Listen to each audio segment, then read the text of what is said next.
एक छोटे से गांव में एक गरीब किसान रहता था। उसके पास बहुत थोड़ी सी जमीन थी और उसी पर वो दिन रात मेहनत करके अपने परिवार का पेट पालता था। एक दिन वो अपने खेत में बैलों के साथ हल चला रहा था।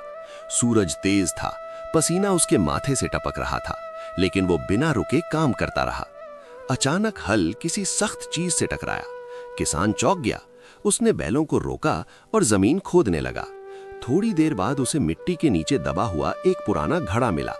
वो कोई मामूली घड़ा नहीं था, उस पर अजीब अजीब निशान बने हुए थे। जैसे ही किसान ने घड़े का ढक्कन खोला, घड़े के अंदर से नीला धुआं निकलने लगा। धुआं बढ़ता गया और देखते ही देखते उसमें से एक जादुई जिन प्रकट हुआ। जिन ने गहरी आवाज में कहा, हे किसान, तुम मेरे आका हो, तुमने मुझे मुक्त किया है।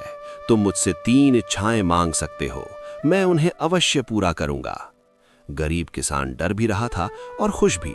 उसने थोड़ी हिम्मत करके अपनी पहली इच्छा बताई, हे जिन, मुझे खेती करने के लिए और जमीन दे दो ताकि मैं अच्छे से खेती कर सकूं। जिन ने हाथ घुमाया और देखते ही देखते किसान के खेत चारों ओर फैल गए। बंजर जमीन भी हरी भरी हो गई। किसान ने दूसरी इच्छा मांगी, मुझे और मेरे पूरे परिवार को रहने और खाने के लिए एक बड़ा सा महल दे दो और उसमें भरपूर अनाज भर दो। पल भर में एक सुंदर महल प्रकट हो गया। उसके भंडार अनाज से भर गए। किसान का परिवार खुशी से झूम उठा। अब किसान ने अपनी तीसरी और आखिरी इच्छा कही, मेरे खेतों में हमेशा फसल लहराती रहे ताकि मुझे कभी भूखा न रहना पड़े। जिन मुस्कुराया और बोला, तथास्तु। तुरंत खेतों में सुनहरी फसलें लहराने लगीं।